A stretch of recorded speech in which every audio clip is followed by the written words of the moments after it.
지난 8월 3일 새벽 임모 씨는 누나가 흉기에 찔려 위태롭다는 전화를 받았습니다. 전화한 사람은 누나와 사귄 지 2주 된 25살 김모 씨였습니다. 시간 확인을 해 누나가 위급하다라고 얘기하길래 그랬는데 응급실 앞에서 김이 이제 거기 무릎 꿇고 앉아가지고 형님 죄송해요라고. 임 씨가 갔을 땐 이미 누나는 의식이 없었고 결국 숨을 거뒀습니다. 그런데 김 씨의 말이 이상했습니다. 모르겠어요. 칼 맞았어요. 혼자 자살했어요. 이렇게 대답을 3번을 했는데 경찰 조사 결과 피해자는 김 씨 집에 단둘이 있다가 왼쪽 가슴을 흉기에 찔려 숨진 것으로 확인됐습니다. 경찰은 김 씨를 유력한 용의자로 봤지만 김 씨는 범행을 부인했고 결정적 증거도 없어 수사는 답보 상태에 놓였습니다. 상황을 뒤집은 건 부검 결과였습니다. 키 155cm 여성이 혼자서 찔렀다고 보기 어려울 정도로 강한 힘이 가해졌다는 소견이 나온 겁니다. 사건 이틀 전 피해자가 헤어지자고 한 사실도 드러났습니다. 상대손은 안 볼 생각? 그러면 못 참고 기다리지. 기다리지 마. 그럼 1년 뒤에 봐. 1년 뒤면 나 다시 봐줄 거야? 아니. 그게 버리는 거지 뭐야. 버리는 거 아니고 끝내는 거. 병원 이송 30분 전엔 피해자가 다른 남자와 통화한 기록도 나왔습니다. 경찰은 피해자가 다른 남성과 통화를 하자 홧김에 범행을 저지른 걸로 보고 사건 발생 한 달 만에 김 씨를 구속했습니다.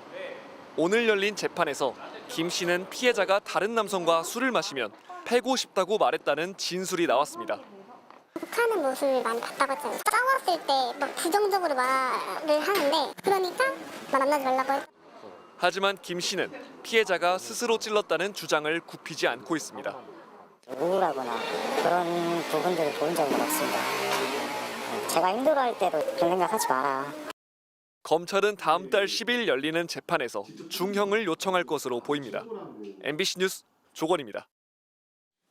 20살 동생을 떠나보낸 지 5개월, 언니는 울분이 가시지 않습니다. 요새 갑자기 또 꿈에 엄청 자주 나와서 그때 너무 생각이 안 나는 거예요. 항상 옆에 당연히 있었는데. 동생은 지난 6월 집 앞에서 교제한 지 3주 된 남자친구에 의해 살해당했습니다. 그런데 반성은커녕 조현병이 있는데 당시 약을 먹지 않았다고 주장하는 남성의 모습에 가족들은 경악했습니다. 조현병을 앓고 있다면서 막 재판장이 막 질문할 때 대답 엄청 잘하고 아무리 생각해도 절대 우발적이지 않고요. 그냥 사람이 너무 무서워요. 최근 일주일 사이 언론에 난 교제살인만 3건입니다. 작년 한 해 교제했던 남성에게 살해당한 여성은 49명, 살해당할 뻔한 여성은 158명에 달합니다. 교제 살인의 전조로 여겨지는 교제 폭력도 증가 추세여서 지난 2019년 5만여 건 수준이던 교제 폭력 관련 112 신고는 올해 9월 이미 6만 4천 건을 넘어섰습니다. 하지만 신고로는 교제 폭력을 막지 못합니다. 현재 연인 간 폭행은 형법에 따라 처리되는데 피해자가 원치 않으면 처벌하지 못합니다. 피해자 입장에선 처벌을 원하자니 보복이 두렵고 그냥 넘어가면 폭력을 허용한 셈이 됩니다.